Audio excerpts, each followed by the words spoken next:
we are now episode 21 of the Ethos podcast. And I don't actually know what the heading of this will be. It will come to me as we're going along. It's probably going to be something about skill expression or being a shit cunt. I don't know, something like that. So, 10 seconds teams in, and breaking dreams. That's right. 10 seconds in, dropping the C-bomb. That's the way we do it here. And I'm of course with my wonderful co-host and long lost lover. I mean, something like that, Mr. Hayden Walduck. Thank you, Serbian Jesus. Well, happy to be here as always. Serbian Jesus is normal Jesus that I found out. I did not know that they share the same Jesus. Yeah, that was the funniest thing at the team event was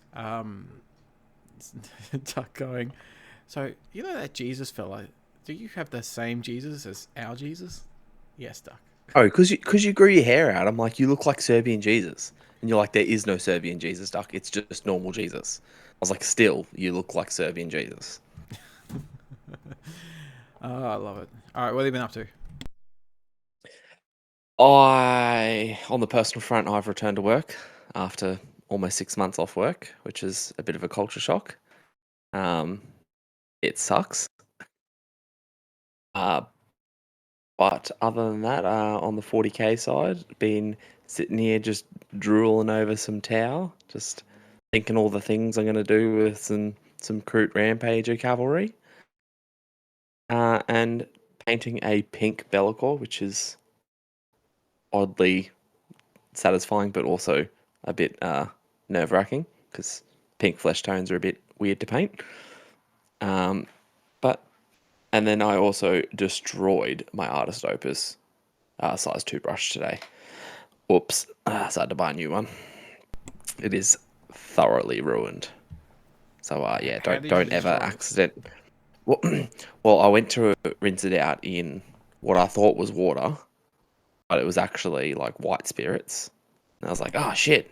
I cleaned it off, rinsed it off, and got it all clean. Like, all right.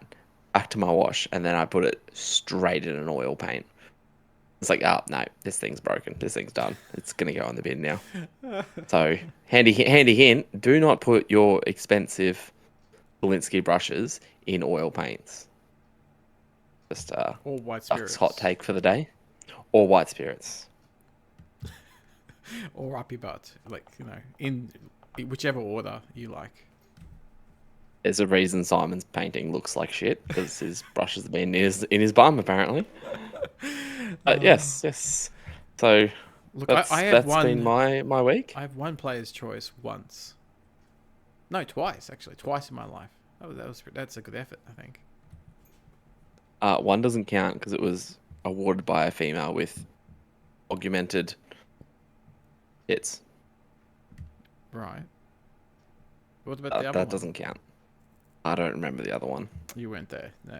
You would have been You would have been a baby when I won that one. I was 18, I think, 19, something like that. Oh yeah, convenient. Oh, it was before you were around, I swear. Oh yeah. What are you talking about? No, McGowan was there. Stacey Dennis was there. Sure. But anyways, what have you been up to, mate? Wait. You're calling me out here. You've seen it. The stage, with the band, that's the Noise Marine band and all that, and they had it all wired up and all that type of stuff, and they had a Discman. That was player's choice, mate. People loved that. Look, I'll give that to you. That is pretty cool. That's right. And that was 22 years ago. Okay, fair enough. So painting standards and stuff like that has gone up in 22 years. Yes. Has Simon's painting changed? No. No, that's right. So I peaked at 19. Awesome. I like the initial stage, like work. It sucks. Is it going back to work, or is it the work itself, or the 1,700 emails that you had to go through? Oh yeah, look, I had just short of 1,800 emails, so it took me like 3 days to clear them all.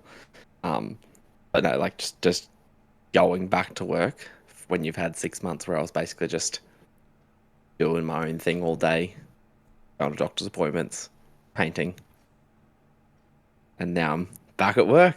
So I have to go into the city more now for work. So I have to go into the city like 3 times a week. Oof. So it's like hour commutes on the train. Mm-hmm. Leave home at like 6 o'clock and get home at like 6 p.m. They're long days at the moment. So Mate, I feel you. I read books. My hour bus is books and podcasts and things like that. Anyway, what's life been? Well, as I mentioned, so in the recording of the last episode, I posted this on Facebook, but not halfway through, near the end of that recording, I found out that my mum, who had been quite unwell, had passed away. So I trooped through the rest of that episode and then went and dealt with all that, and I took a bit of a break over the Christmas break. But that's all sorted. We're now back and slowly getting into the swing of things. Did our first team events, which we'll talk briefly about in a second, and still not enthused about 10th. And part of the topic that we're going to talk about today was a bit of my exploration of that with a bunch of people. So we've got some, in my opinion, really great people in this community, which is the thing that keeps me coming back. And it's not just playing the game, it's also kind of talking about not just like life, but just like talking about stuff and concepts, and that's not specifically about 40k, but about gaming in general, that I love doing, and it's why I do this fucking bloody podcast. Not just because you have to listen to me, or I'll come around your house and stab you. No. guys, you have to listen to us. That's right. Anyone who presses stop right now, that's it. Awesome. Yeah, so that's been my life. I officially have a teenager now. So Antonia's birthday was today, and so she's turned 13. And oh dear, that's it. The world is now beginning of the end. She's gotten into Taylor Swift the last 6 months. oh god. I know. She was. Is there a Serbian Taylor Swift? I think it's the same Taylor Swift. Man, this bitch is everywhere. That's right.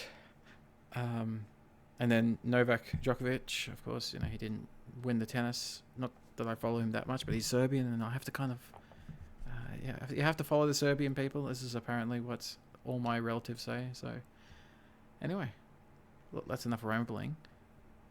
The Gladiator gaming event. This is the 1 of 5 for this year. McGowan, he always does a great event. It's $100. Lunch included both days. Everything's set up. You don't have to think. And if you don't even do the captaining, because Mr. Big Ducko did the captaining this time, it was a fantastic weekend. I just what was it? I went in. You threw me in the pairings. I chewed gum and kicked butt. I don't know. What's the saying? Something about kicking butt and taking names. I don't know. That sounds better than chewing gum and kicking butt, because yeah, don't know where that one came from. But yes, Josh does put on a stellar event. Nice. It's the little things, like carpeted floors when you're standing up all day, lunch already included, so you don't have to worry about it, and it's very well run where you're pre-ordering, so get your little ticket with whatever lunch you've ordered. It's already made. They do the rounds and drop them off at the tables. He runs a pretty tight ship, old McGowan. Mm-hmm. And the venue, air conditioning, great, lots of parking, ticks all the boxes. So I don't see the venue ever changing from there while they run it under the current structure and deal that they have with him. It's quite generous for both parties. Mm-hmm. And he's a great member of the community, as we've talked about a number of times, but both in supporting of other events and really pushing for Queensland not to become insular, but just to bring something to the market, so to speak, that is of such high quality that other events in Southeast Queensland have to do better, but also across Australia. They actually have some competition. It's not just about the size, it's also the quality, both in players, which I think we've got some of the fucking best players here in Southeast Queensland, as well as quality of event. So I don't know. It's going to be very hard for me to, purposely travel interstate outside of like helping a mate out or something like that. Yeah, for sure. Looking at the tournament calendar throughout the year, Josh has 5 of these events, so 4 more to go. There's a GT sized event sort of almost every month from July till like November. And then a couple of little RTTs every month from the low roller guys on the north side. So there's more events than you can poke a stick at, which is great. Because, going back 18 months, 2 years, we didn't have a choice. We had to travel interstate to get those bigger events. But, Josh just put on a 20-player teams event, and he had sort of 5 or 6 teams drop out last minute because they couldn't fill, that 5th place or that 4th and 5th place. So, we were consistently aiming up VTC, the Victoria Team Championships, to go down there to play. But, we don't need to do that anymore because we have a bigger event in our backyard. Yeah, and being 5-man events as well, you get the experience of pairings, which we'll talk about in a second, but it's also like you got the pairings experience. It's slightly bigger, so you kind of it's not just what the 4-man ones usually like. It's just you take like the top 2 or maybe top 3 armies at the time, and then maybe 1 flex. Having 5 means you kind of have to think about your lineup just a little bit. It's not as much as for 8-man, but it's still, I don't know. It's not that I call 4-man brain dead, but it's a lot of the 4-man events that we've done in the past were kind of set, especially when the meta was really tight. Yeah, they're pretty copy and paste the 4-mans, but 5 sort of opens up that extra slot to experiment a bit in your 5th list, or just have a bit of leeway with newer players. It's nice. Even for the pairings bit, with a 4-man, it's almost impossible to bring a lineup where you can try to pin a particular list, if you know what I mean. Like, let's say you go heavy on the melee and pressure. In a 5-man, you can do that because you've got kind of 2 rounds of trying to do it. Do you know what I mean? Whereas the 4-man, you've got 1 shot, and if it doesn't happen, it depends on what the flop is, so to speak. The 5-man. I feel like the 4-man, you have to pin more of like players and archetypes instead of the lists. So if you have a very strong defensive list, then it might be tailored to go up. Go up early as an early defender. But if you have let's say like for example, an indirect abuse and a forward moving, forward screening, scouting, infiltrating list, then you have 2 archetypes that can be good pins into, say, a shooting wall or vice versa or whatever. Yeah, no, I get you, man. I think that's like we've been playing teams for fucking 12 years, something like that.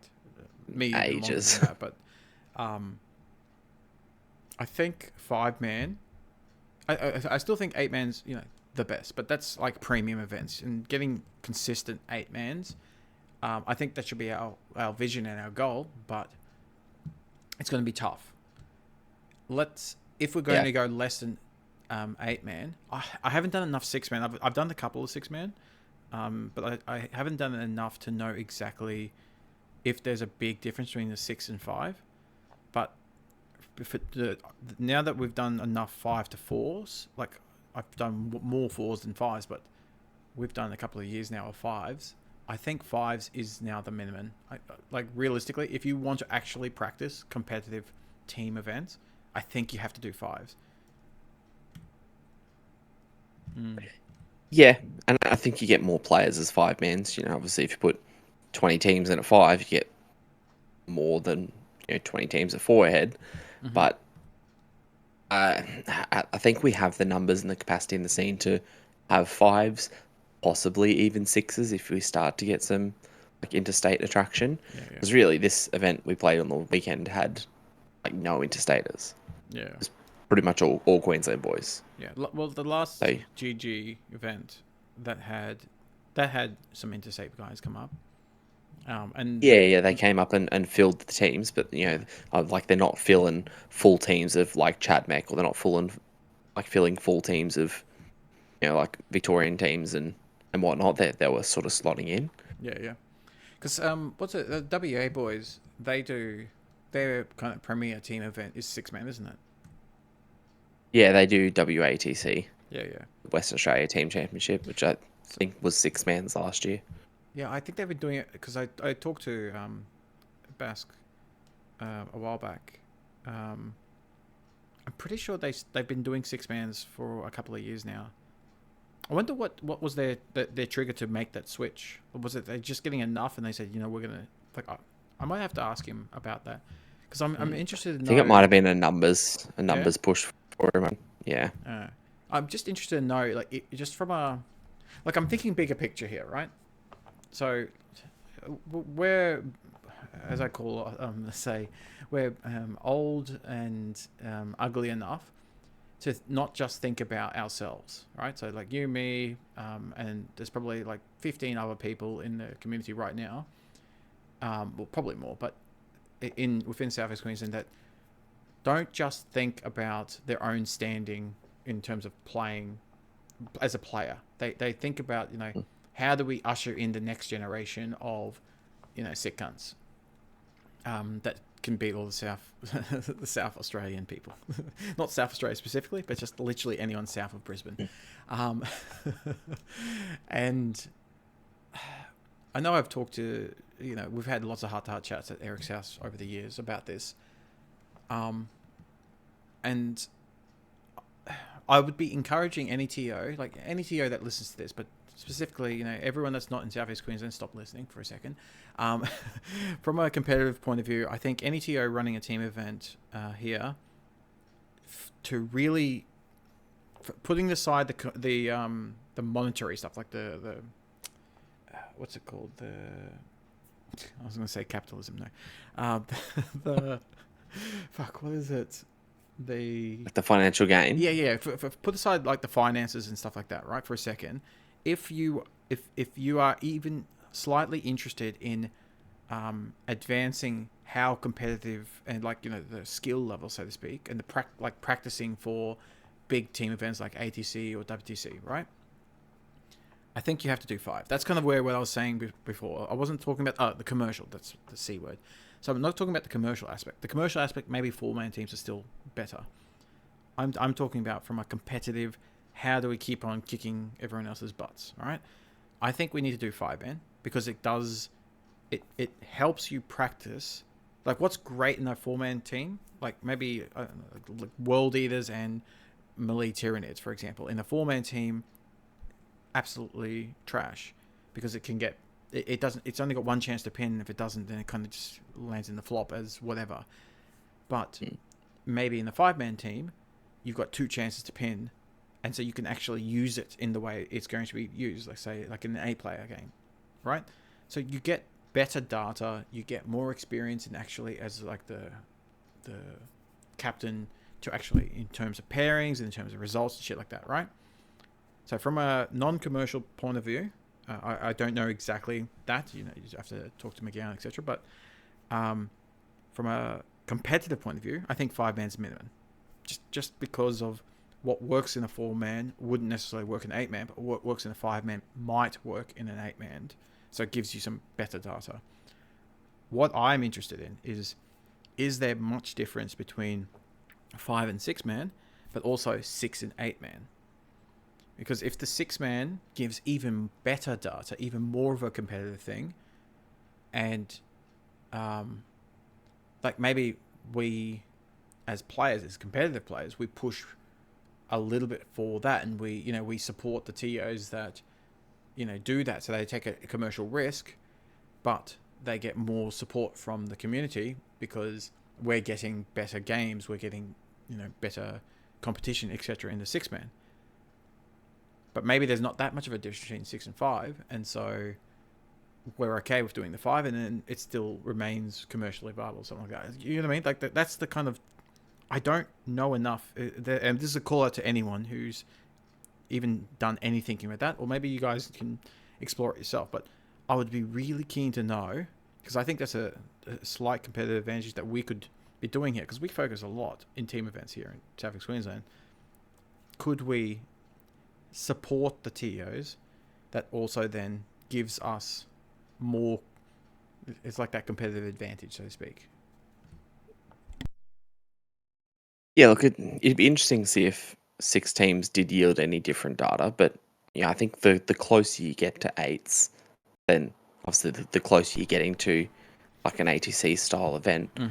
And some people might not want that. It might be too overwhelming for some newer players. It might just, be too big of a team for some people to fill. Josh had some problems with some teams getting 4. Like he had 3 teams of 4, and they couldn't fill a 5th player. So you end up having a couple of teams drop towards the last minute just because they couldn't get a 5th player. So it could, as you said, it could be a bit of a risk to run a 6-man team and have that same issue sort of go over again, because to put together a 6-man team in the last couple of weeks before the event is not exactly an easy feat. Yeah. No, I hear you, man. I hear, and that's what I mean by the commercial viability versus the support from the player base. So the player base, the more commercial risk a TO takes, the more the player base has to support that decision. Because if the TO says, you know what, I've heard you, I'm going to do it, I'm going to take that risk, and then we don't support him for doing that, one, we're a bunch of shit cunts for even suggesting it then to him. But I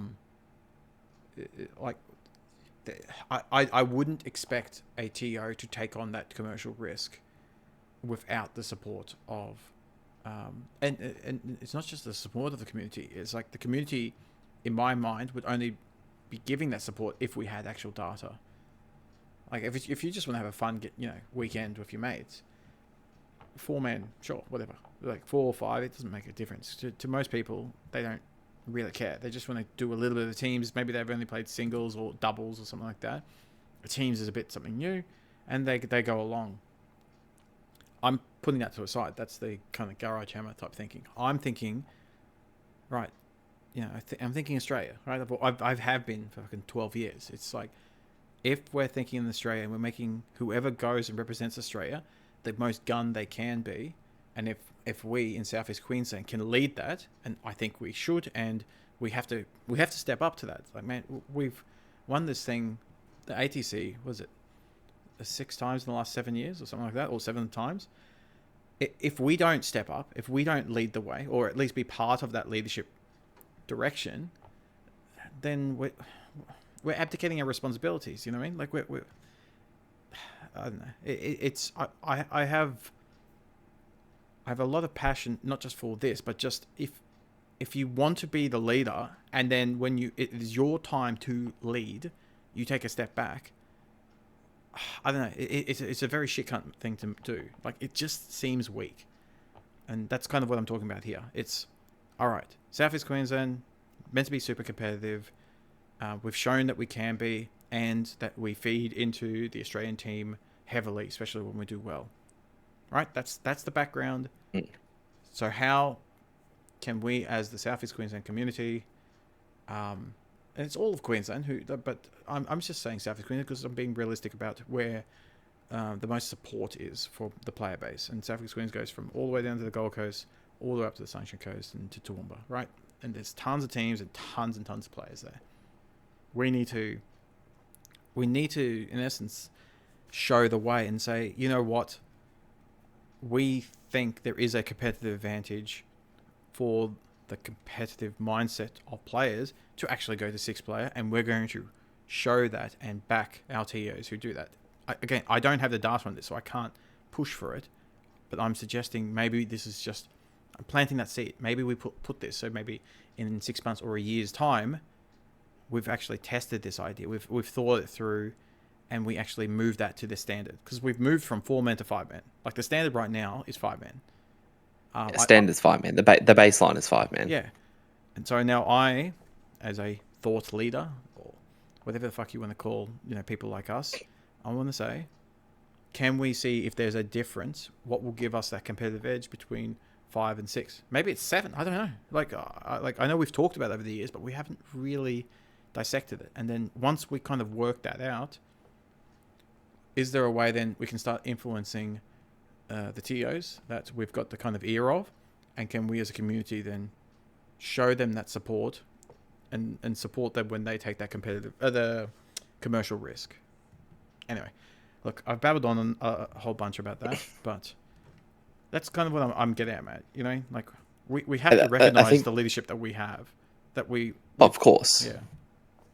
I think to finish that like sort of train of thought is you kind of need to go hand in hand. So your TOs would need to take that commercial risk, but they'd also sort of need the pre-approval of the community first. You know, like Josh isn't going to put a post up tomorrow, hey, I'm doing a 7-man teams in July. Like it's probably not going to work that way. It'll be, you know, you put a feeler out to the community. Hey, you know, what's your appetite for bigger team events? What do you want?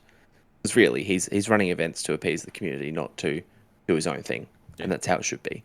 I mean, and shouldn't 100%. I absolutely, actually, I honestly think it has to be the community driven, because, and I'm putting the call out to anyone who actually listens to this and finds this even 3% interesting. 2.5% interesting, even. There you go. There's the cutoff. Is there a way that you could actually almost like mathematically work out what gives us the closest we can to an 8-man experience in terms of kind of pairing and kind of list construction and lineup and all that type of stuff without going the full 8-man? Is it 5-man? Is it 6-man? Is it 7-man? Etc. Like, is there a way to actually work that one out? Now, if Eric was here, he might just say, "Yeah, fuck you, it's 7 and that's," or like, "No, it's 5-man. That's it. That's why we do it." But I don't know the answer to this. I'm seriously interested, and if it turns out to be 5, fantastic, and that then becomes the standard for Australia, and we just stick to it. No other country listening to this, don't do 5-man. You do whatever the hell you do. But saying that, like, it could be 6-man, because I know some of the what do they call it? The Six Nation, 4 Nation. What the fuck they do in Europe? In kind of in between. Yeah, the WTC prep. Yeah. Those are, I think they're 6-man, aren't they? I thought they were 8, because I thought they were like the whole WTC team plays. But anyways, see, my stupid brain goes, well, 7's closest to 8, so 7 must be right. Oh, I love it. In a full caveman style, like an ooga booga. You know what we should do? Fucking just do 9-man. That's close to 8 as well. Yeah, do 9-man. Just flex on ATC. We're doing 9-man teams. That's right. It's like, look at you plebs. Can't even do that. I love it. Awesome. All right, mate. So that was a good little stun lock that I didn't think we were going to be talking about, but that's all good. It's always good to talk about. Some other news. So we have to put a big thank you to Olly for, what was it, like almost 3 months of dealing with anything to do with anztc, or is it just A? No, it's just ATC, and we let New Zealand come. Yes, that. So he was been the Queensland rep, I think since November, maybe late October, something like that. But just recently he stepped down, and Big Duck has stepped up to be the Queensland rep. Congratulations! I'm doing a little clap for you. Thank you. Yeah. When Josh Brigown stood down as the rep, sort of Olly and I were the only ones that put our hand up to jump in, and Olly was originally voted in. He's now stepped down for his own reasons.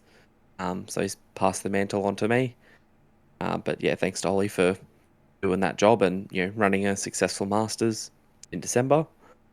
But now I'm sort of looking into the calendar year ahead, and already started writing a Masters charter similar to how we have a charter for ATC.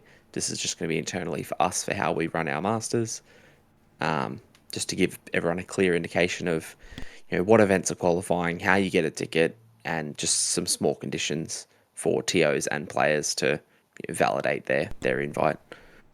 Yeah, I mean, so that's coming. So keep your eyes out. You've won it twice in a row, so you kind of want to lock that shit down. So only people whose first names are Hayden, last name Walduck, can actually enter. And I like it. Yeah, and it's going to be held. It's going to be held in the Central Northern Territory, and we're going to put a fake event up on Down Under pairings. And That's right. oh look, And to actually, get the ticket, you have to get into a motorcycle accident, and then go into surgery. And then when they get into you, the ticket comes out of your body. It's like, you don't want to know where they pull it out of. I love it. It's definitely, it gives me like those. There's a video game that does it, but there's a couple of countries. It's like, all right, I'm going to be leader for life, and then it's like, hey, you can't do that. Shoots him. I'm going to be leader for life. This is a democracy, my way. It's like not LG, Sacha Baron Cohen's the dictator thing. It's yeah. He's running the race, and then people gets in front of him, and he shoots them. I love it. Yes, look, this will not be a dictatorship. This will be a very inclusive democracy. Except I make the rules. No, it's community-driven rules. Yes. So everyone wears tutus. All right. Also, some news over the weekend. So we had our own Vander. He won a event at CanCon. Now, I'm not 100% sure exactly which one. I know it involved... it was the non-competitive, I believe. It was like the friendlies or the... Nah, fuck it. He won the most cutthroat event there. He took no prisoner. Like, I don't know. He won CanCon. What a legend. He's as good as absolutely. Eric. Yeah. Absolutely. I believe that 100%. Vander, congratulations. Love your work. Maybe even better than Eric, because Eric didn't win CanCon this year, but Vander did, so good job, mate. I love it. And also, Uprising happened just this weekend, and Brodie Middleton, congratulations. You want to say something? Team Oz player. What? Yeah, Brodie, Team Oz player. Oh, yes. Playing his very original Google list, Space Marines list. Vanguard Marines, all the usual trimmings. So big shout out to Brodie Middleton, 200 players. So good job there, mate. Yeah, it's a big event for Australia, and it's good that he did well. I don't think there might have been only a couple, if any, Queensland boys actually made the trip down though this year. I think the Gladiator Gaming team event the weekend before, that was pretty much the main focus for most of us. Yeah, I think some people were considering going, and then Josh was like, "Hey, I'm going to do a big 100-player team event the weekend before," and everyone was like, "I guess we'll just stay in Queensland and play teams." Yeah, but it wasn't like the eating the lunch type thing. Like, I know from last year, I'd made the call that I wasn't going to go. Like, I wasn't traveling anyway, and if it wasn't for supporting Josh, I probably wouldn't have even gone to this team event just because of all the shit that's been happening. But yeah, we'll say it's just an interesting dynamic in the competitive gaming across Australia right now. Yes, we'll leave it at that. Well, nice and vague. This is not to anyone in particular. This is just something I'm noticing, and maybe with a couple of wines in me, I could talk some more. And I don't think you need a couple. I think after your first sip, you'd be dropping C-bombs and yelling at Victorians and all the usual sort of stuff we do up here in Queensland. Man, I'm drinking water, and my first sentence, I dropped the C-bomb. Look. Anyways, ITC. Gladiator Gaming team event on the weekend. Yeah, no, ITC, something interesting. I know. We'll get back to the the awesomeness that is us, but I thought that was interesting. Just to quickly talk about ITC. Not that Queensland or Australia as a whole. Fuck? Yeah, no. Well, Australia as a whole, certain parts of Australia do, but it's not really a big thing here. And Queensland in particular, I don't think we had any. I honestly I can't think of a single ITC event that we've had here in Queensland. Or maybe I just don't go to them. Do you know if we have them anymore? I honestly, I don't know because no one cares. Because for so long we either didn't have the quantity of events and the spread of events within a range to really go to, unless you were like Liam, who decided to travel every couple of weeks to different events in different states. We're just too spread out in comparison to like America, where they can just rack up all their points from their backyard. So we we didn't really care, and now that might change, but Yes. it's a very big might. Well, yeah. So for anyone living under a rock that didn't actually see this news, so the ITC guys. So this was originally set up by Reese and a bunch of other people in the States. It's become a worldwide thing.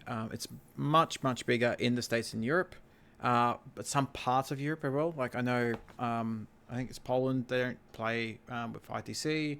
A few other countries don't really care about it because they've got their own kind of rankings, or they focus on WTC stuff, etc. And the algorithm they use to kind of give points was so heavily weighted on what they call super majors, generally like 200 plus players, that in essence there was a competitive advantage for living in England and all the states and being able to travel. England, not so much. You can fucking roll out of bed and you're in a super major, but the States, you had to travel a bit. But if you could get to a super major almost every month, probably every weekend almost.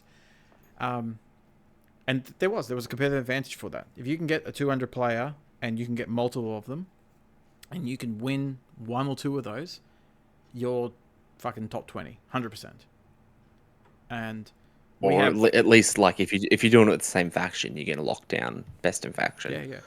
Whereas here in Australia, we've got, maybe 3 events that hit anywhere near those numbers, and they're very spread out. They're not in the same zip code or even fucking same state. And so if you're ever trying to compete outside of like the Oceania, so to speak, if you're trying to compete globally, you just couldn't. Like it's what's a great example? What's the New Zealand captain? Thingy Gaylord. Hayden? No. David Gaylord? David Gaylord, yeah. So so if he was in New Zealand, like you look at the top, forget the player skill, just like the top New Zealand player on the world chart, I reckon they're in maybe at 500, something like that. Like, okay, not putting down New Zealand, just in terms of the sizes of their events, etc., right? And then you've got the top, say, New Zealand player who's in England, who goes to super majors every 3 seconds. Yes, he's a great player. Top 10. You know what I mean? Like that's kind of what I'm getting at. That's what I mean by competitive advantage. And anyway, GW recognize this, which is fantastic. They don't recognize many things. Not to give them too much shit, but I do. And they recognize this and they say, you've got, all of 200 players in Vietnam.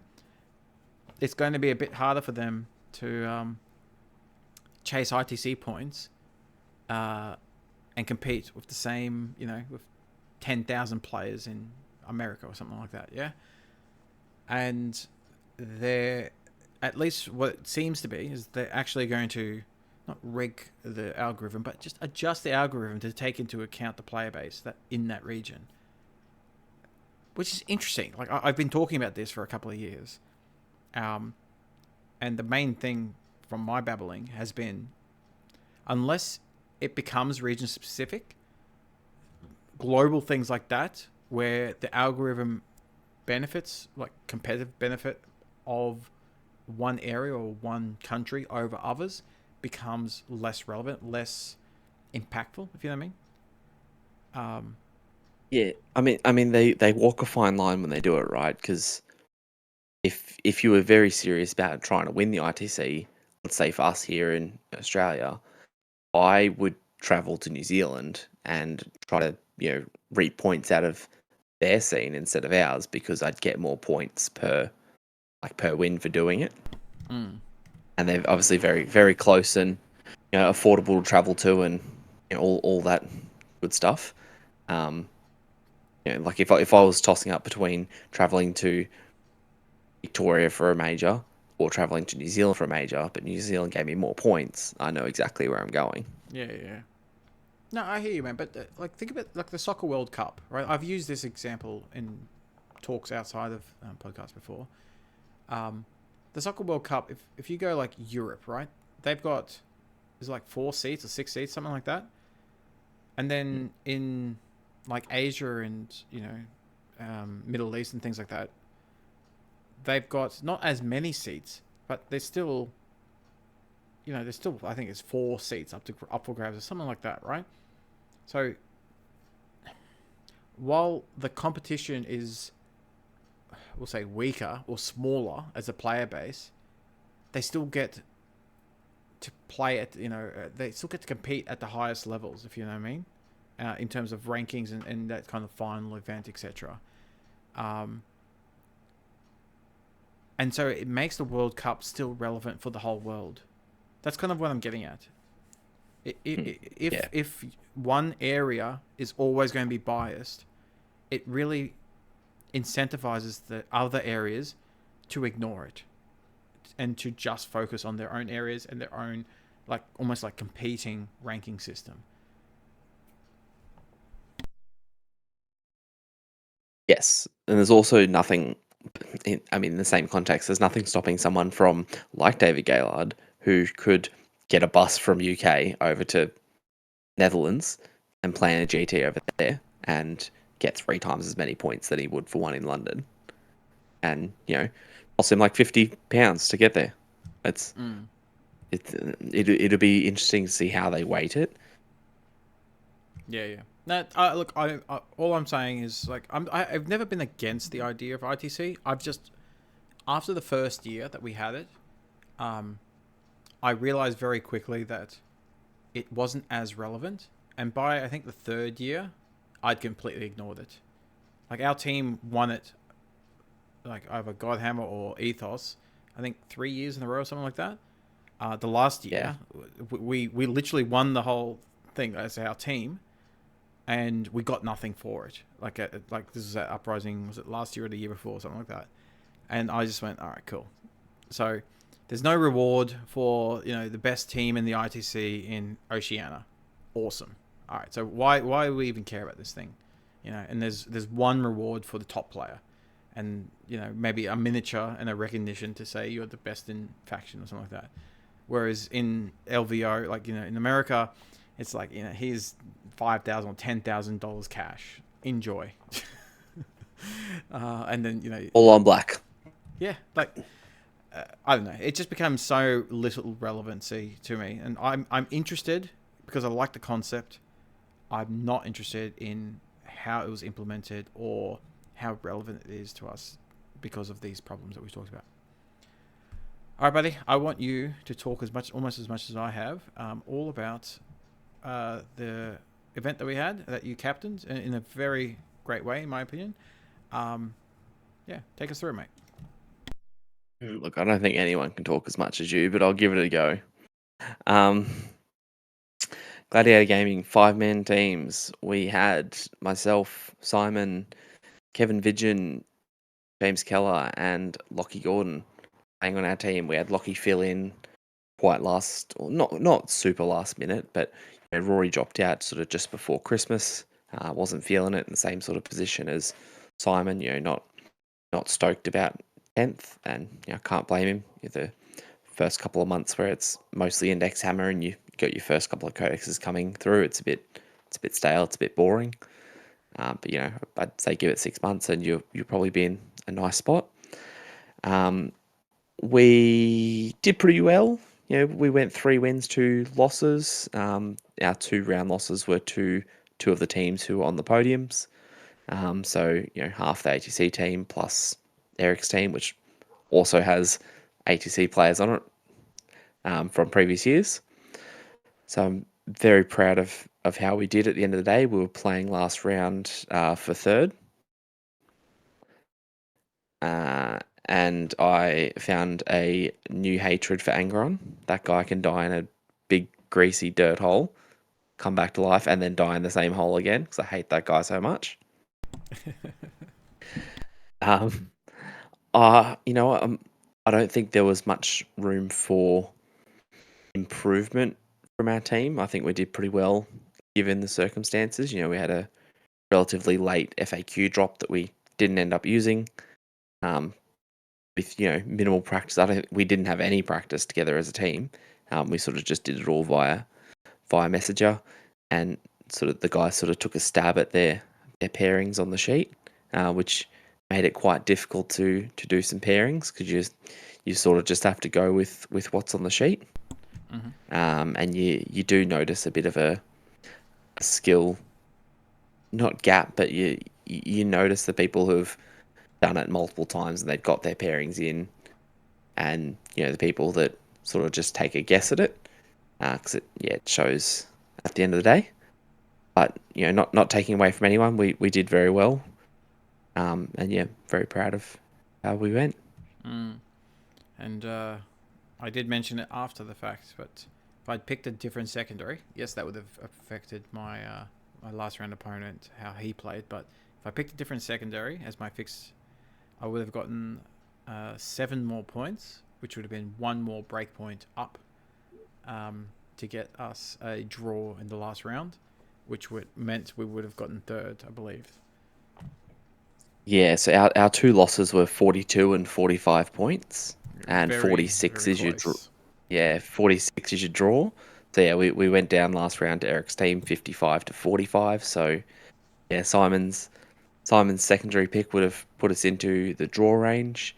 I had Angron come back at the bottom of 3 in my at the bottom of my turn in turn 3. So he came back to life because 1 8-bound killed Unvar in combat, got a free roll on the chart and rolled his 666s. Brought Angron back to life and scored him about 25 points in 2 turns. So that put me from the win down to a 8-point loss, which also dropped us into the loss bracket, which was that's what happens in these sort of games. Yeah. But I didn't see anything wrong with the event. It ran super smoothly. Josh got some pretty positive feedback from all the players afterwards. I think it's pretty common that these events that he runs, especially the teams, just go without any major hiccups. I thought it was great. My best game was the one against Alex Terrison, so fellow Ethos brother, and he was playing Sisters of Battle, or whatever the fuck they're called now, and yeah, it was a fun game where I just full sended him because I was playing so my list was Gene Stealers and Gene Stealers with some Gene Stealers, so very heavy melee pressure not Kraken nids, what are they called, Vanguard Onslaught nids, and yeah, so just threw scouted forward, threw everything at him, locked pretty much everything into combat turn 1. He took 2 turns to beat everything out of combat. My Morlocks came in, did a bunch of mortal wounds, did the next wave, and I did just enough to keep it to a small win to me. I think it was like 12-8 to me. And very, very fun game, though. It was like lots of little technical combats and things like that. And Alex, I think he enjoyed himself a lot as well, which is good. That was definitely my favorite game. Everything else was just playing against Tau and or Elder and just making them sad because I went first and just bum rushed them. just pin them right in their little corner. That's right. You stay in your hole. That is now our deployment zone. Yes. I love taking behind the enemy lines, and they say, "Oh, yeah, look, I've screened out your spawn one, your Bible," and I say, "Ah, no, he's doing deploy homers back, in the middle of the board. I'm getting behind enemy lines because I'm gonna have 3 Gene Stealers in your asshole." I love doing that. It was fun. Yes, the good old Gene Stealer Brum Rush. my tower list did something similar. Oh, I had 2 units of recruits. melee tower game. Melee tower. You know what? I did the last wound to a Transcendence Tarn with a Crisis unit in combat, so Fuck yeah. take that, you cosmic dick. That was actually probably one of my funnest games of the event against Big Jai, who's a regular at the Gladiator teams. So, Jai was ahead of the meta. He had a single monolith, just like the LVO winner. But he was running a Scorptech combat unit, like the crab blade people, running out of the monolith. So the whole gist was spend the CP to 3-inch deep strike it, get out 6 Scorptechs and a Scorptech Lord, and they just charge and kill a bunch of stuff. But you know what I found out is if you can pile a bunch of Crisis, so 6 Crisis and a Commander, if they all stand behind and hide behind Darkstrider's little skirt, they become untouchable because you can't deep strike within 12 of Darkstrider. So they jump out, shoot, and then fire and fade and just sit behind this one little model on a 32 mil base, and my whole Crisis unit becomes safe. And that was round 1.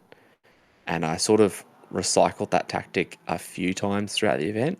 So you could be hyper aggressive with this unit, either from aggressively rapid ingressing the unit from reserve, or just by starting on the board and making a little gap for yourself with just Darkstrider with his buffer.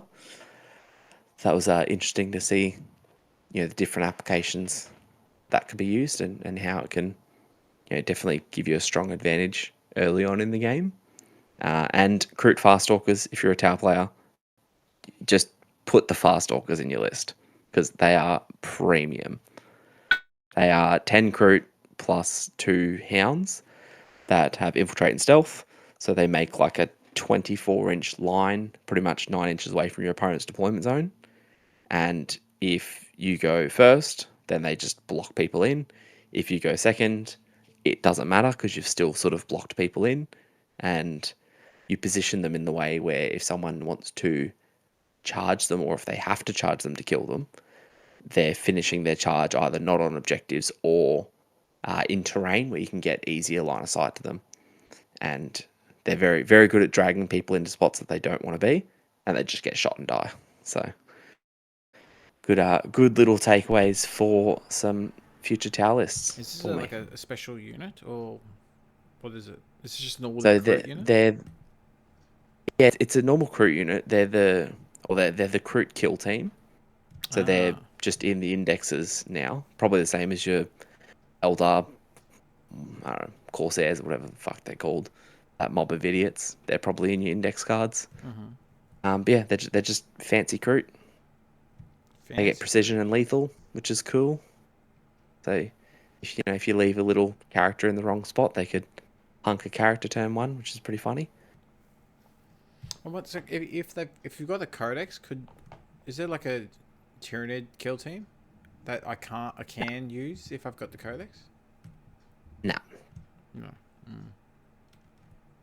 No, I don't think Tyranids have a kill team. What about Gene Stealers? Or Gene Stealer Cult? I'm not too sure about Gene Stealer Cult.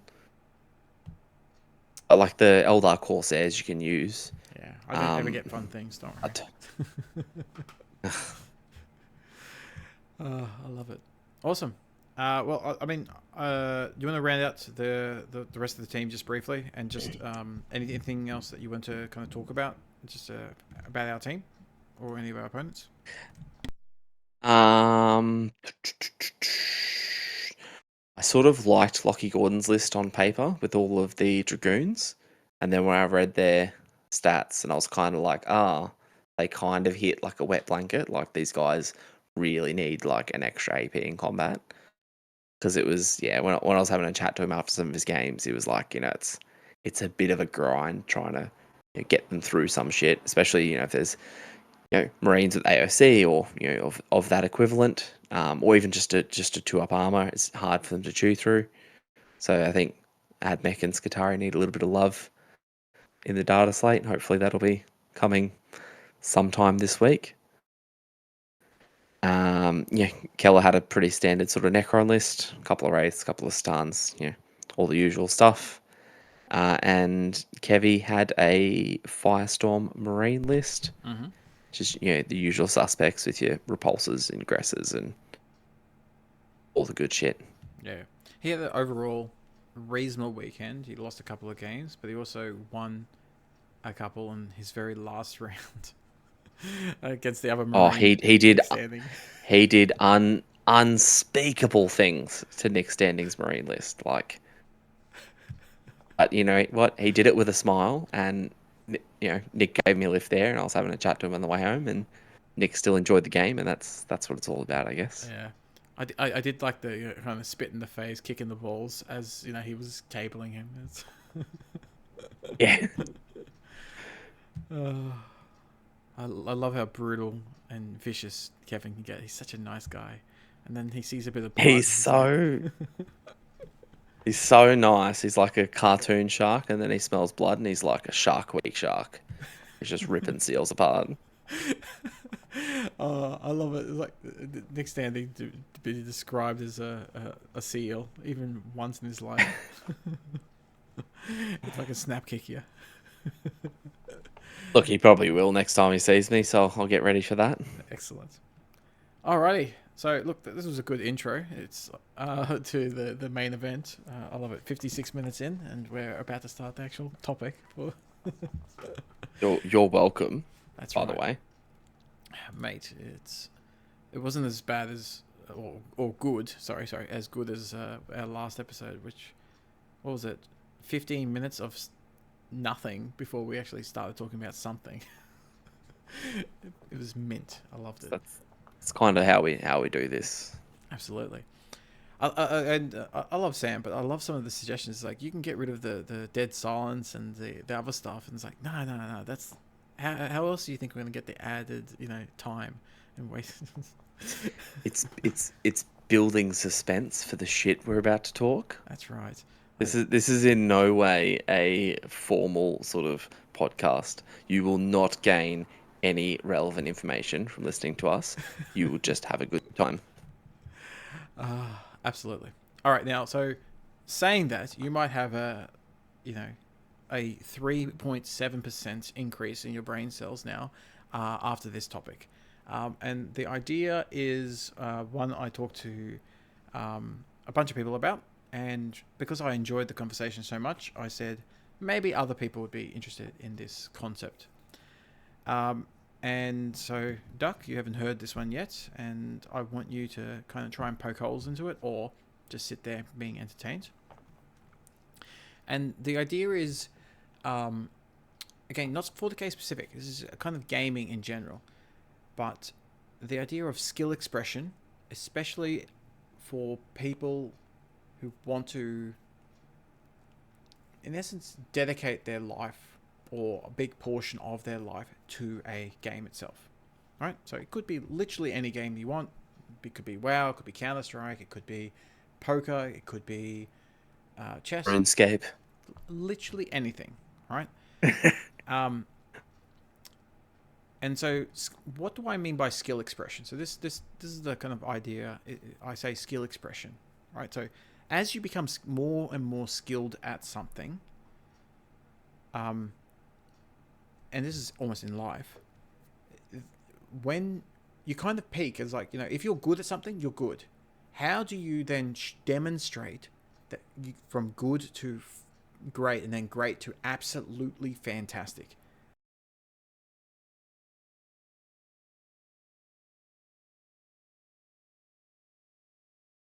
And to say, okay, he runs fucking fast, and then going from good to great, like, so he runs fucking fast is 12 seconds.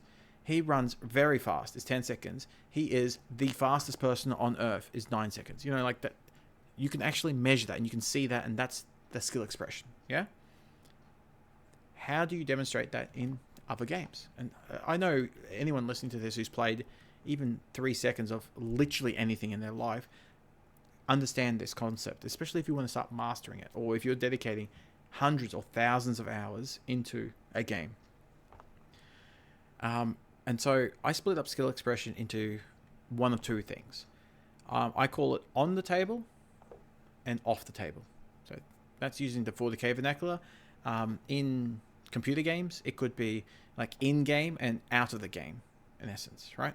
So on the table means, or in game, so to speak, things which are about like your tactics and strats and your movement and your positioning and stuff like that, where it's like, how do you show that you are a better player, so to speak? What's your skill expression in the game? Because your movement is tighter, your positioning of models and things is better. You're using your CP correctly and you're not wasting it, and like these are all things that make that you can demonstrate to one yourself, but also your opponent or anyone watching, that you have high or extreme skill expression, right? So in game or on the table skill expression.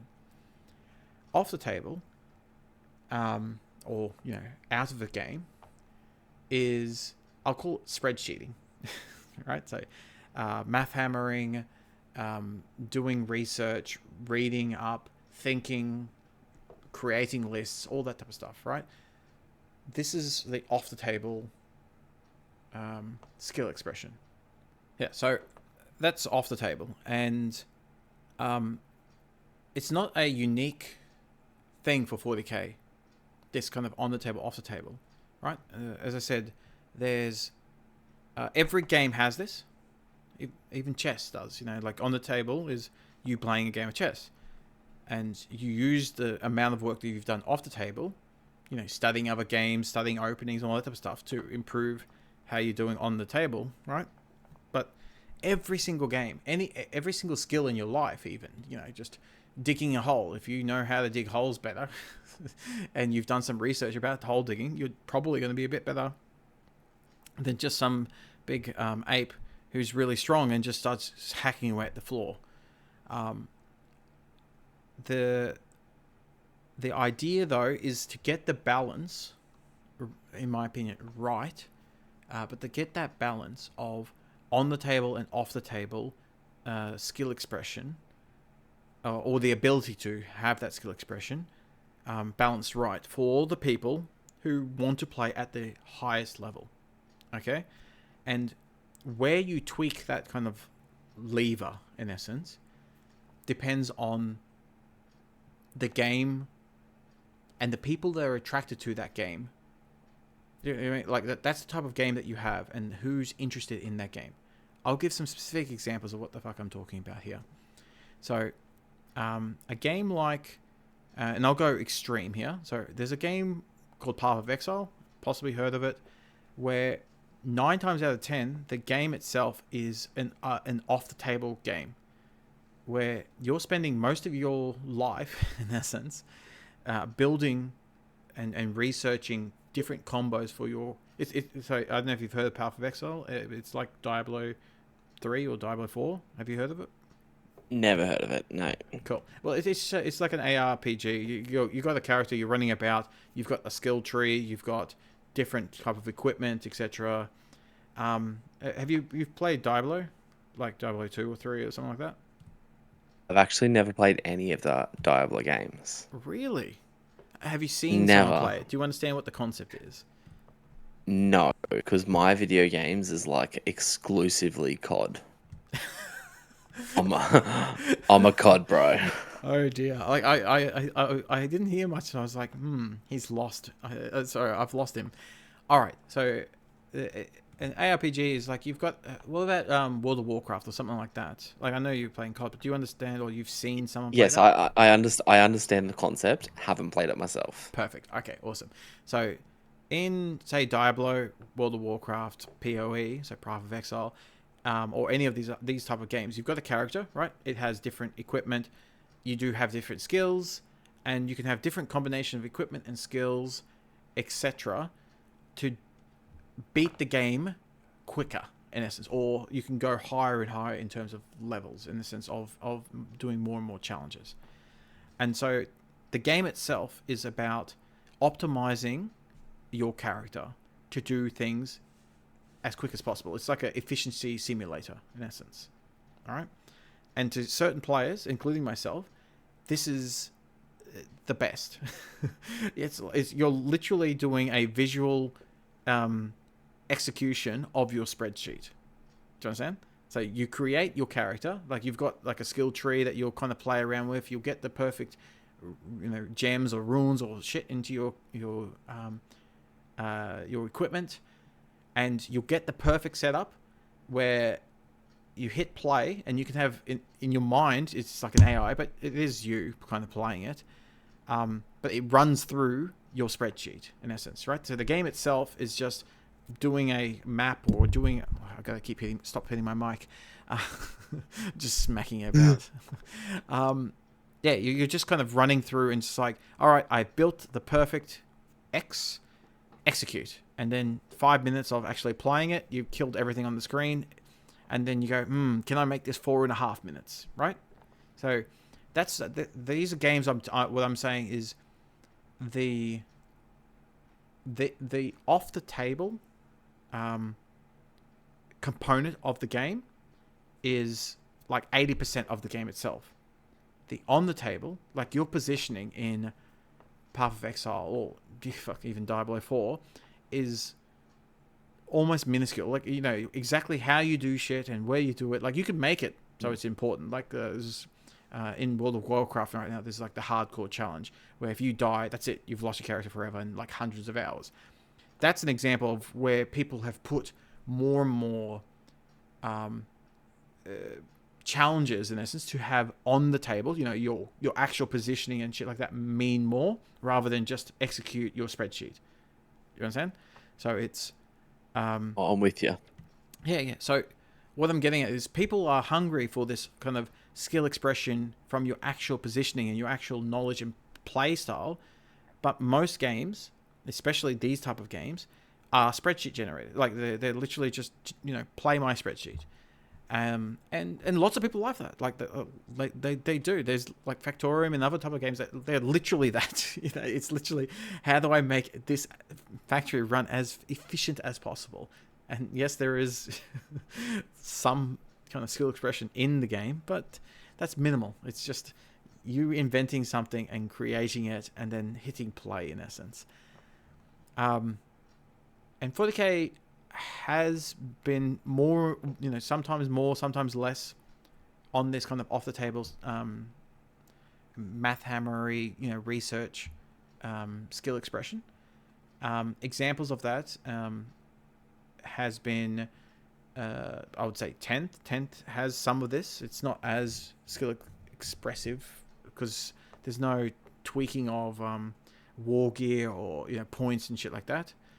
But the ethos of 10th, right? So I've said, I think I've said it a couple of times. The ethos of 10th is you get a single unit, right? And the unit is, say, at 100% efficiency. If you then put it in the right detachment, so like you get a gene stealer. In a normal gene stealer is, we'll say 80% or 100%, whatever. It is what it is. You put it in Vanguard, it's now 150% because it can now advance and charge and fall back and charge.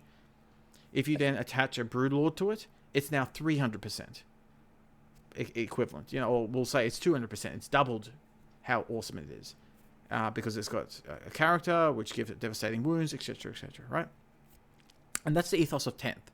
So every edition has an ethos or a kind of key hook, right? And this is not unique to 40K.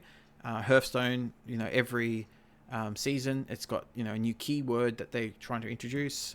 Other games have just something new or something interesting that they're introducing for that patch or whatever, right? So 40K, it has back in 6th and 7th edition, it was these Death Stars, and you could have these kind of untouchable characters in a million character, and they just kind of blob about.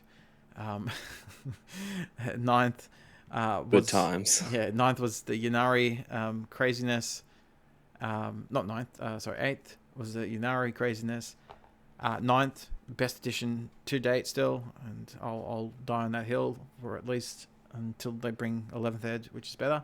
And then 10th, the ethos is this idea of you take a unit, You put it in the right detachment. You attach different characters onto it, maybe with a different enhancements to those characters, and you can take a unit from 100% to 300%. Right? That's the ethos of 10th. And the more you research, the more you do off the table stuff to kind of really delve into this idea, the more likely you're going to pick out these kind of. So the more work you do off the table is the more you're going to be able to then just hit, cool, I've written the perfect list that has these cool combos, etc. I can then hit play, and if it's a fucking sick list, you can give it to even little Timmy, who's third game, and he'll still do pretty good. And then the difference between little Timmy playing a sick list and, you know, Giga Chad Man playing a shit list is Giga Chad Man still might win, but it's going to take a lot of effort. Because there are certain books, like Drukhari is a perfect example of this, and hats off to Skari for being able to do this even half competently. But Drukhari it doesn't play with the ethos of 10th because the character linkages are so limited, right? So, you know, Succubus can go with witches. Archon can go with Cabalites. You get the idea. You know, it's like, and there's no double attachments or anything like that. So this is why Dark Elder struggle so much, is they're not following the ethos of 10th, and the detachment is fucking shit. And so they can great. No, they can get their unit from 100% to 150%, and that's it. That's where it caps out. Whereas fucking Calgar with his two friends, a healer, in a unit of assault intercessors, are like 500%, you know, or, you know, warriors with the two double cac, that they were like 700%. Like, that was fucking sick. Yeah. So, what am I talking about here? And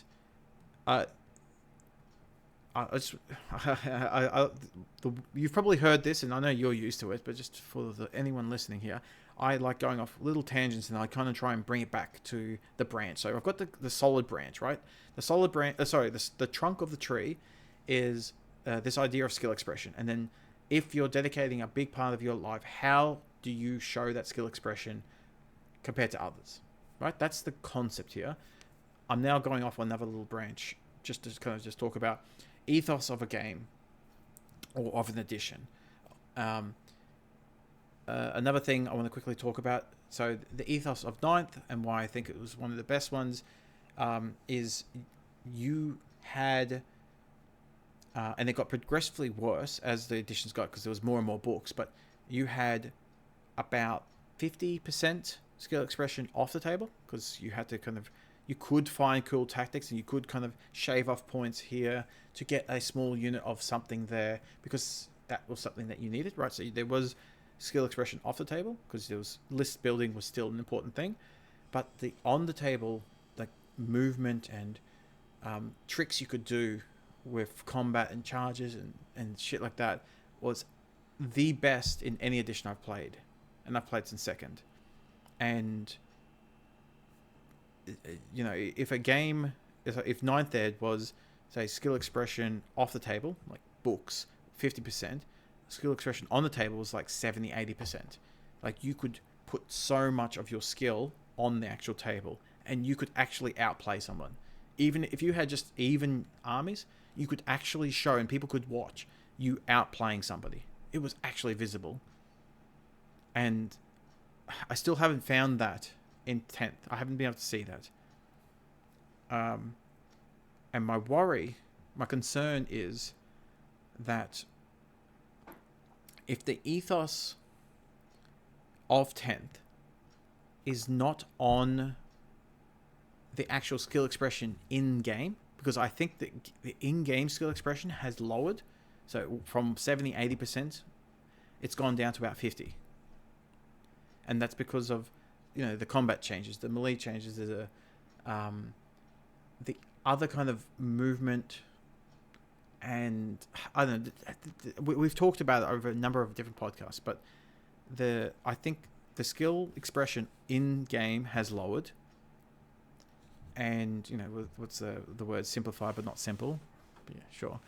And then the skill expression off the table is still at 50-60%, yeah?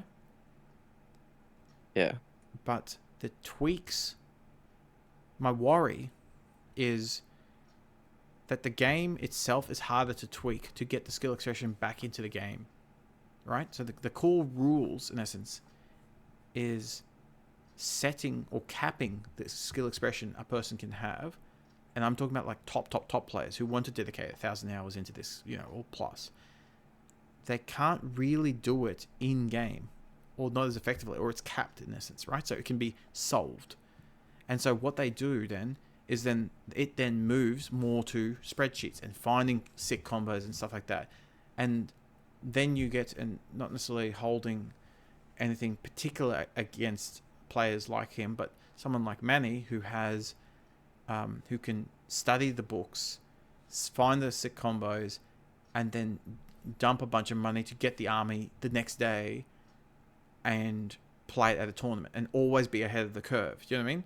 Like, that then becomes how a top player kind of does its skill expression, is that part of it, where it's literally just finding these sick combos and then being fast enough to get them and capitalize them before they get shut down, so to speak. So yeah, I mean the overarching sort of term some people might use for it is meta chasing, and Manny is a prime example of a meta chaser. But I think when the game's in the state that it is, and the state of the skill expression, like you've been going on your tangent about, then I think those meta chasers are the ones that will sort of start doing better, because that's where they sort of shine. Is they shine by reading the books and doing all the off the table work. Where at the start of the session, where it is so heavily off the table research math hammer dependent, if he's already nailed, like if that person's already nailed their their profiles and their list building and their minor choices like their characters and their enhancements, once all that's been sort of ironed out, on your spreadsheets, just at your desk with a pen and paper, or just a couple of dice rolling some shit out, then the state of the game is when you take it onto the table, you already know what your win condition is. Yeah. And it leaves less room for skill-based players to come in with their their next level thinking and their tricks and however else you want to put it, that these guys win their games. It leaves less room for them to flex their skill. Yeah. And I don't want to say it doesn't exist.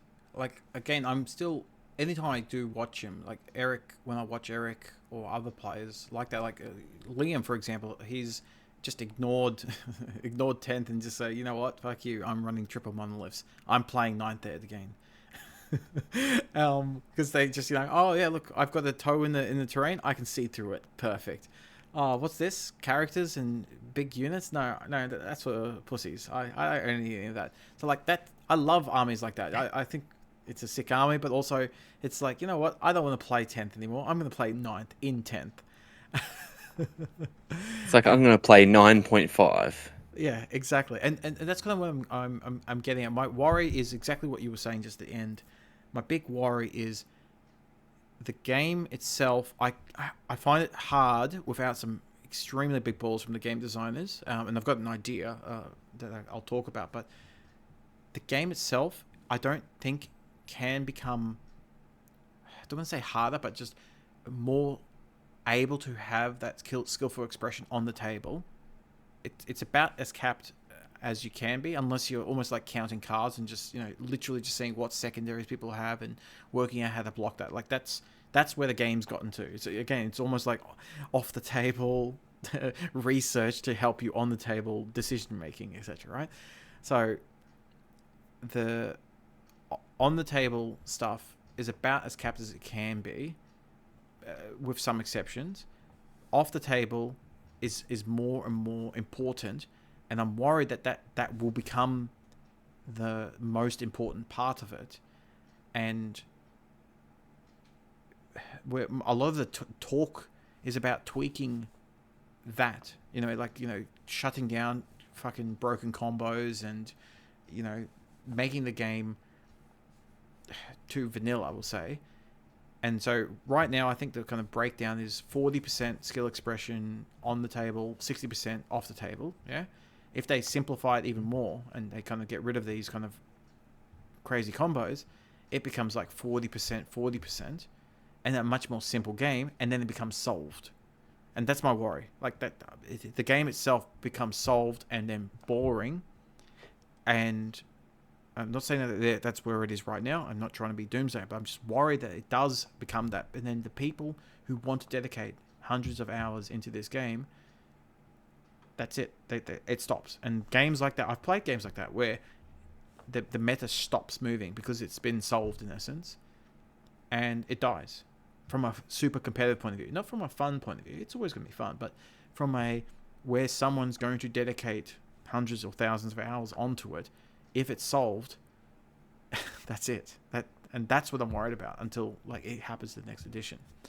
Do you think with the addition of more codexes and more detachments, if every codex is getting their 6 detachments and maybe a new data sheet or two, do you think the injection of more variety would solve that problem or make it worse? It will solve the problem of it becoming solved. Yeah. Yeah. I know, like, people know that we've got notes, so you can kind of see in my notes what I'm saying is like the 60% off the table stuff will remain 60% as more and more things get added. It's not going to get simpler and become solved, but the balance is still off. It's not ninth ed, which your skill expression was say 70-80% on the table, and it's still going to, like, a new book comes out, so like AdMech, I haven't even looked at the new book.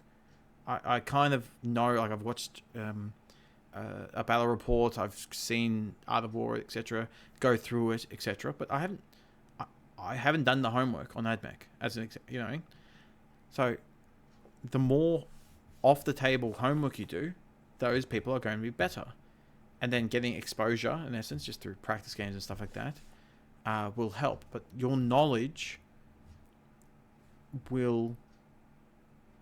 is more important and will remain more important than your skill, so to speak, on the table, and about your understanding about positioning and shit like that.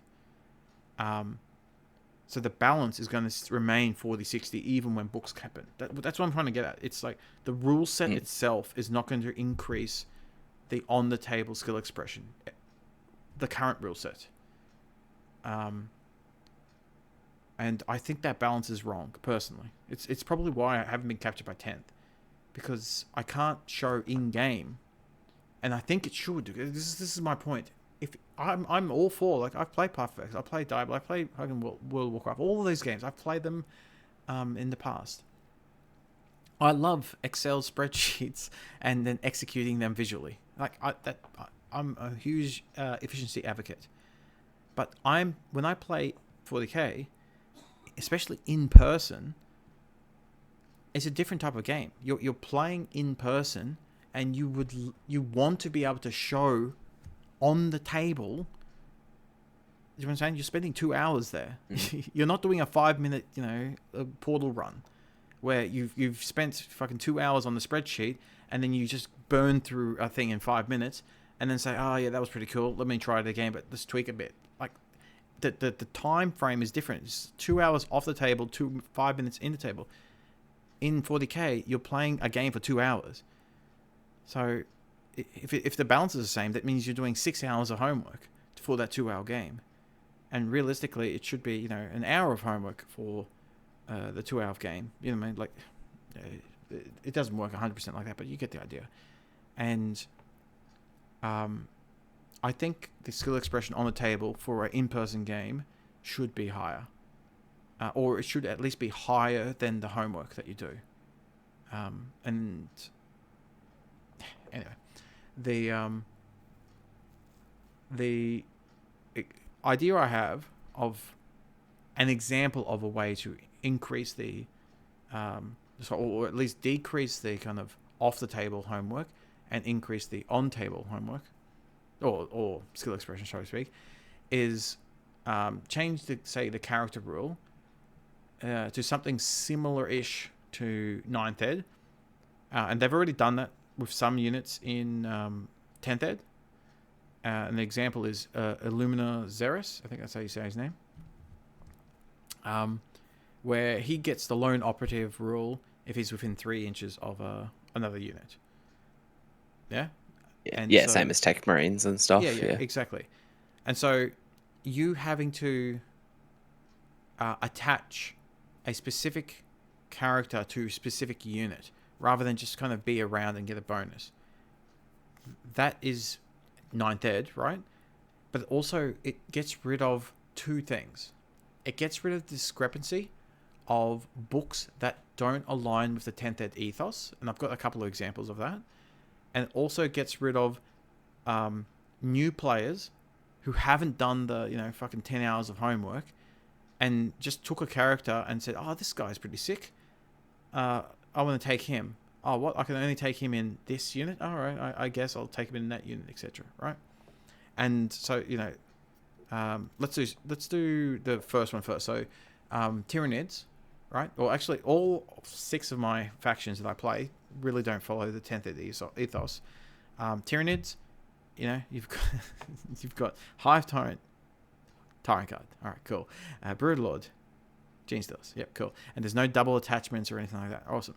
It's just stupid shit like that. You got one character for one unit, and there's no double attachments. There's no, it's cool with this character can attach to this unit, and it has this enhancement, and it can do this, really sick thing. Tyranids don't do that. There's rare exceptions, but they don't do that. Dark Elder, again, it's a joke. Elder, the detachment itself is too good. The actual attaching of characters is most of the time you don't attach characters at all. And the attaching of characters, again, it's limited to this unit does this. There's no double attaching, etc., etc. Right? Or there's limited double attaching. Harlequins, same problem. And Genestealer Cult. Genestealer Cult are the only ones in all of this that you can do stuff like that. And GW have nerfed them already 3 times. So it's like, whatever, go fuck yourself. And so any player, any kind of new player that picks any of those armies, and yes, they're all my armies, but you don't have to feel bad for either picking the wrong character or be limited by the index or the codex, not following this 10th Ed ethos of turning a unit from 100% to 300%, that kind of idea. If you just have a character kind of floating about, just like, Lumina Zeros.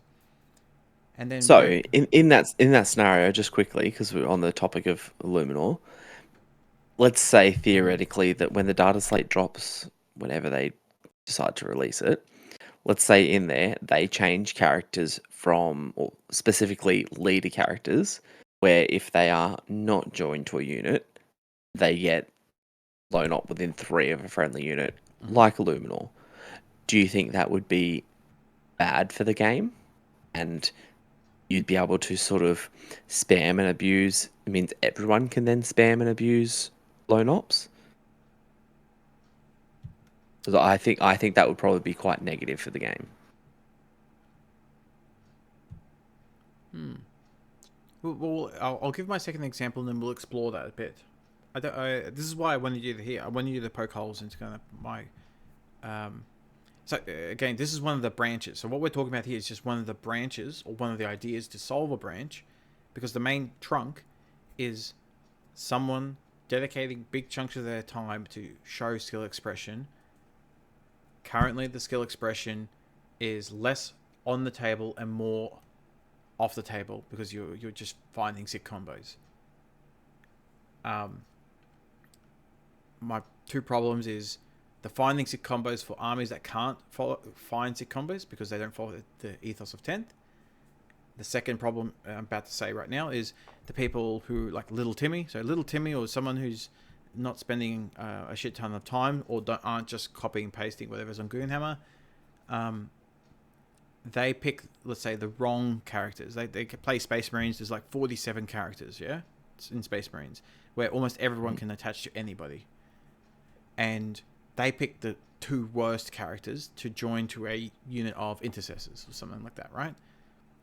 And so, let's say sick cunt Hayden, he takes Calgar, Apothecary, Assault Intercessors, and tables every little Timmy who takes, I don't know, just some random lieutenant, and you get what I'm trying to say, a captain and a random lieutenant, and you guys go head to head, the same amount of points, and yet you're tabling him every single day because you've picked the right combo and he hasn't.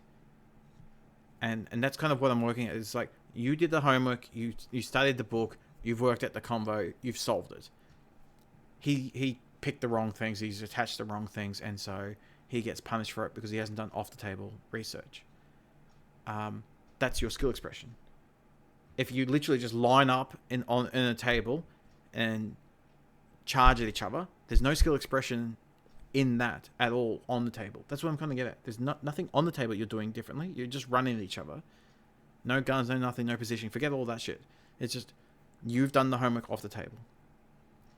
And that seems to be where the game is going, or at least right now, is that skill expression is the more you do off the table, the better your results are.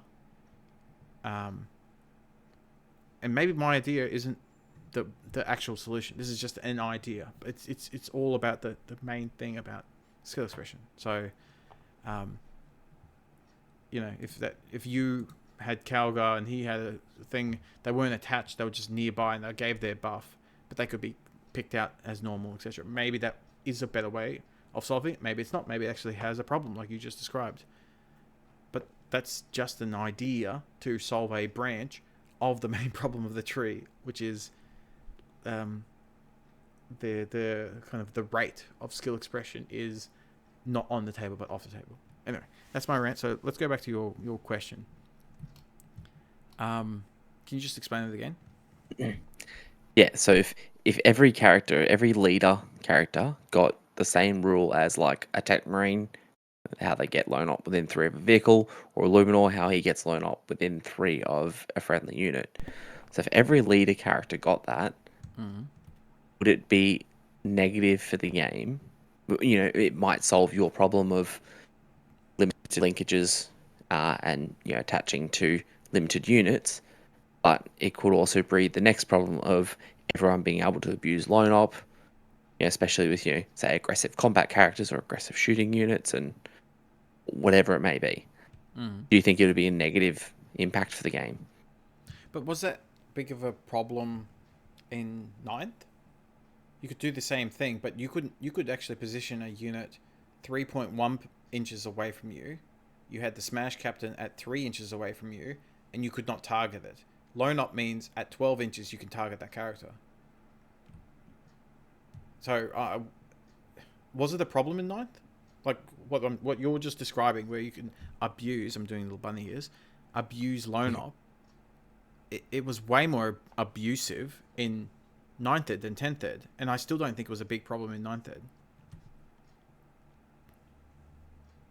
True. Yes. Look, I don't think characters were the issue, or were an issue in 9th edition.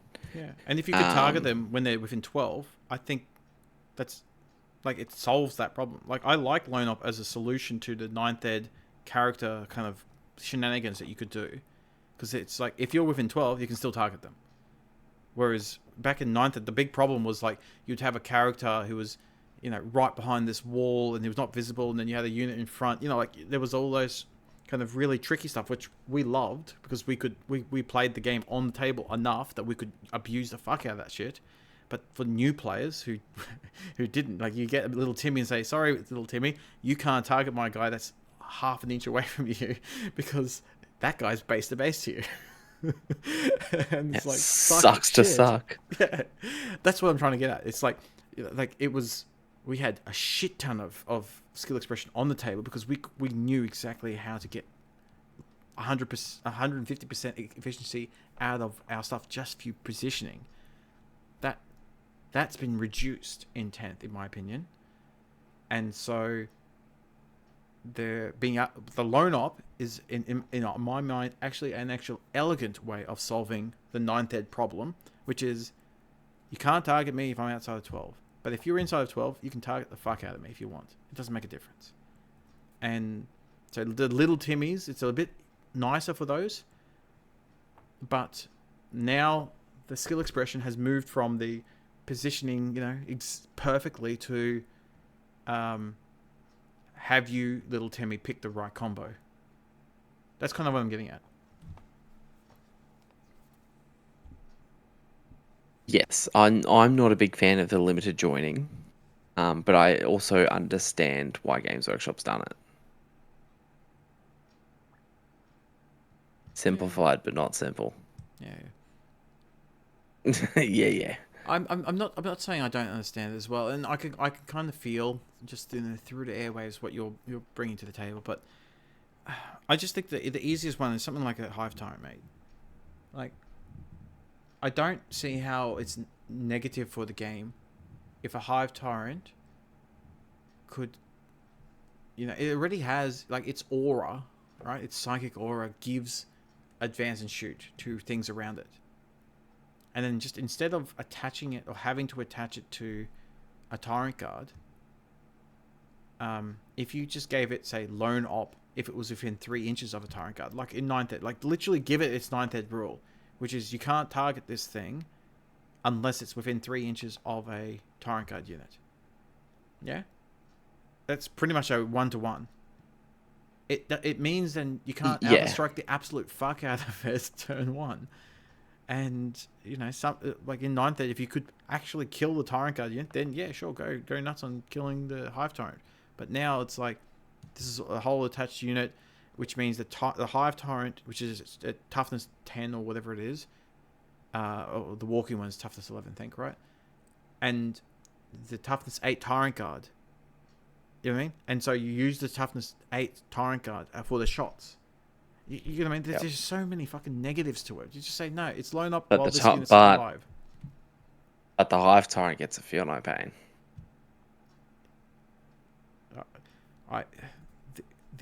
It's like, that's like when Federico, like my youngest son, when he says something, he's like, yeah, but it's like, it's the Billy Madison. It's like, what you just said was the stupidest thing. May God have mercy on your soul. Like that's what you just said, mate. Yes, the Hive Tyrant has a feel no pain. That has never come up in the game ever, under any circumstances. You just wait till someone precisions him in your next game. You run a Hive Tyrant. Someone's going to hit him with precision. You're going to be like, aha, feel no pain. Yeah. Do you know? My point is exactly why that would never happen. I'm being 100% serious here. If you precision the Hive Tyrant, you have to then do his toughness 10 or 11, whatever it is, right? If you don't precision him, you do toughness 8 against the Tyrant Guard. Like, that's what I'm trying to get at. That's my exact point.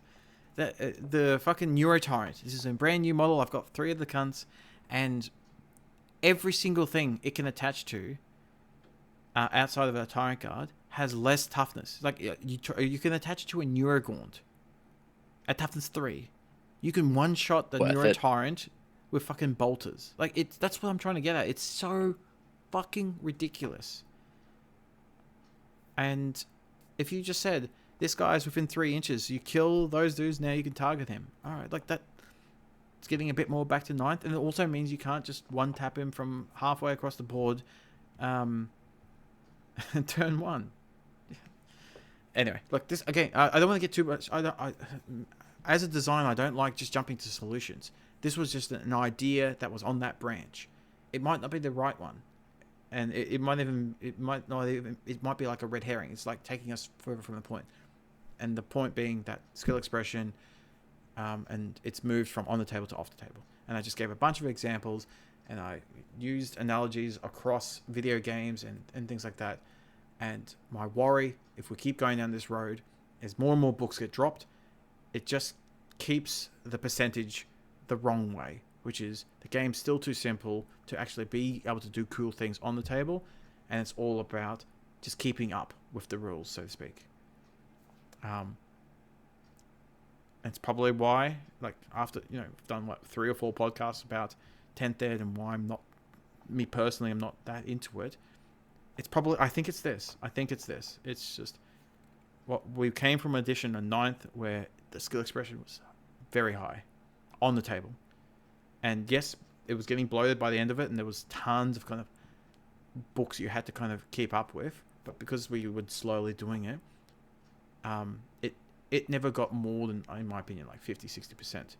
But the game was more difficult because the on the table was still the bit, I based you here with this unit, my character's half an inch back, suck shit, you can't target the character. Like that. That's an example on the table where you could actually be good.